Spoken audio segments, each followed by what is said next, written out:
এসব বিষয় নিয়ে বিস্তারিত আলোচনার জন্য স্টুডিওতে যুক্ত হয়েছেন সহকর্মী ফারুক ভুঁইয়া রবিন। যাচ্ছি তার কাছে। রবিন, সব মিলে যদি একটু নির্বাচনের প্রস্তুতির আপডেট নেই, কি বলবেন?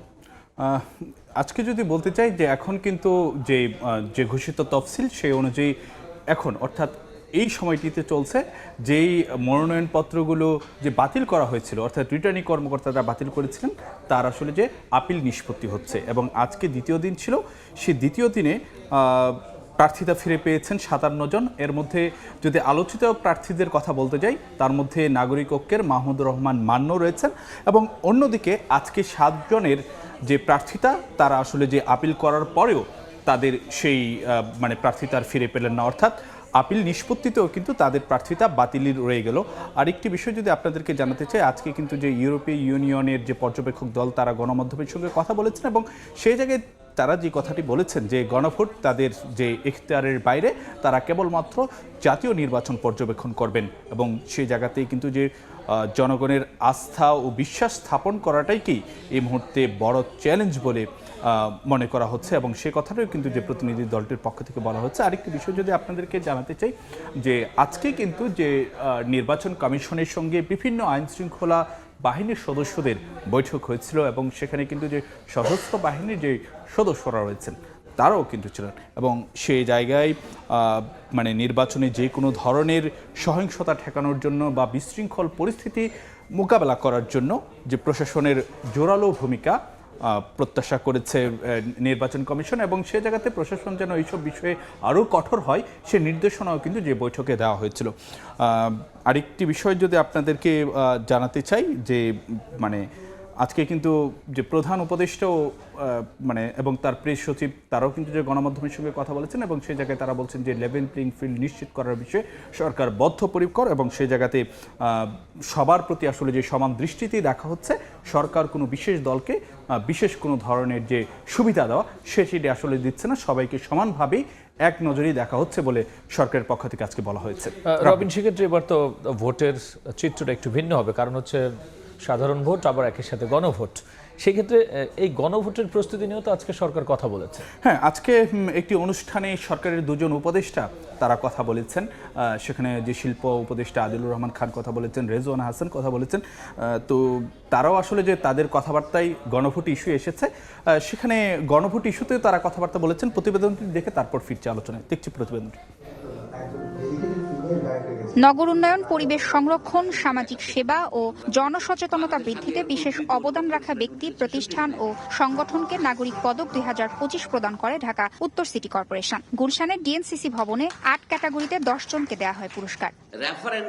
মূল প্রবন্ধ উপস্থাপন করে আহমদ সফার কবর, তুরাগপাড় থেকে বুদ্ধিজীবী কবরস্থানে স্থানান্তরের আহ্বান জানান অধ্যাপক সলিমুল্লাহ খান। নগর সংস্কারে নাগরিকদের আরও বেশি সম্পৃক্ত হওয়ার আহ্বান জানান ডিএনসিসি প্রশাসক। বাংলাদেশে একটা রাষ্ট্র হয়েছে, এখানে মুক্তিযুদ্ধ বলে একটা ঘটনা ঘটেছে, সেটাকে পাশ কাটিয়ে বাংলাদেশের ভবিষ্যৎ রচনার যে কোনো স্বপ্নই ব্যর্থ হতে বাধ্য। 5ই আগস্টের পরিবর্তনে আমি বলবো আমাদের হওয়া ছিল যুগান্তকারী, কিন্তু এটা যুগের অন্ত ঘটায় নাই। আবারও একই যুগ চলছে কিনা আপনারা বিচার করবেন। দিস ইজ এ চ্যালেঞ্জ যে আমরা যে সার্ভিসগুলো 24/7 দেই দুই সিটি কর্পোরেশন মিলে, এই সার্ভিসগুলো কি একার পক্ষে কিংবা শুধুমাত্র সরকারের পক্ষে দেওয়া সম্ভব কিনা, এটা ওভার স্যাচুরেটেড। অনুষ্ঠানে সংস্কারের পক্ষে গণভোট দেওয়ার আহ্বান জানান পরিবেশ উপদেষ্টা সৈয়দা রিজওয়ানা হাসান। একই বিষয়ে কথা বলেন শিল্প উপদেষ্টা আদিলুর রহমান খান। একই দিনে যে দ্বিতীয় ভোটটা দেবেন সেটা হচ্ছে গণভোট।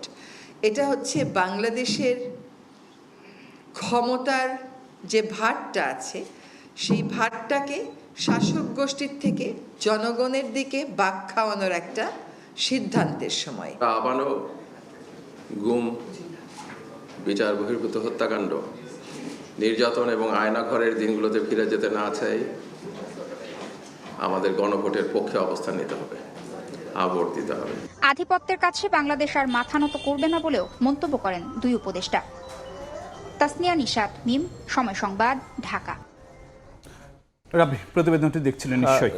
সেক্ষেত্রে গণভোট ইস্যুতে আসলে কি বলবো সরকার? না, একটি বিষয় যদি আপনাদেরকে বলতে চাই যে এবারের যে নির্বাচনটি সেটি কিন্তু যে বাংলাদেশের অন্য যে কোনো নির্বাচনের চাইতে একটি ভিন্নতা রয়েছে, কারণ একই দিনে গণভোট এবং জাতীয় নির্বাচন অনুষ্ঠিত হতে যাচ্ছে, যেটি এর আগে বাংলাদেশে আর কখনো হয়নি।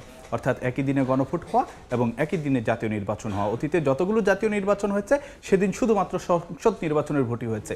আবার এর আগে যে 3টি গণভোট হয়েছিল সেখানে কেবলমাত্র গণভোটই কিন্তু হয়েছিল, সেখানে অন্য কোনো ইস্যু আর ছিল না। তো এবারের যে 12 ফেব্রুয়ারির যে নির্বাচন, সেখানে একই দিনে গণভোট অনুষ্ঠিত হবে এবং জাতীয় নির্বাচন অনুষ্ঠিত হবে। তো সেই জায়গায় উপদেষ্টারা যে কথাটা বলছেন, যদি বিচার বহির্ভূত হত্যাকাণ্ড কিংবা আয়নাঘরের যুগে যদি ফিরতে না চাওয়া হয়, তাহলে অবশ্যই যেন গণভোটে হায়ের পক্ষে যেন অবস্থান নেওয়া হয়।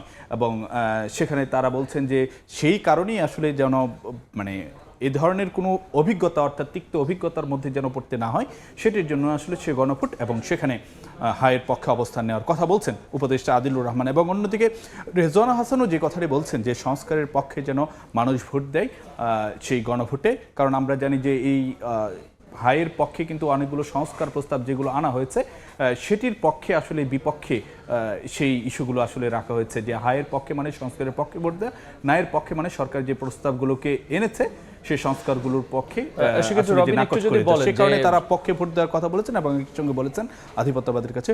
সেক্ষেত্রে রবিন একটু যদি ছোট করে বলেন যে সরকারের পক্ষ থেকে গণভোটের হা আসার জন্য তারা অনেক ধরনের প্রচারণাও চালাচ্ছে, জনগণ থেকে কেমন সাড়া বা তারা কিভাবে নিচ্ছে? আসলে না, জনগণের পক্ষ থেকে আসলে যে এখনো তো যে পাবলিকলি অনেকে অনেকের মতন করে মতামত দিচ্ছেন, তো সেটা নিয়ে এখনো যেটি মনে হচ্ছে যে এটা নিয়ে এখনো প্রচারণার আসলে যে অনেক কিছু করার রয়েছে এই ইস্যুটিতে, তখন হয়তোবা যে জনগণের যে পরিষ্কার যে মতামতটি সেটি হয়তোবা আমাদের সামনে আরো পরিষ্কারভাবে আসবে। রাব্বি, রবিন অসংখ্য ধন্যবাদ আলোচনায় যুক্ত হওয়ার জন্য। আপনাকেও ধন্যবাদ রাব্বি। জাতীয় সংসদ নির্বাচনের প্রস্তুতি এবং গণভোট নিয়ে সরকারের বক্তব্য, এসবের বিস্তারিত নিয়ে আলোচনার জন্য স্টুডিওতে যুক্ত হয়েছিলেন সহকর্মী ফারুক ভুঁইয়া রবিন।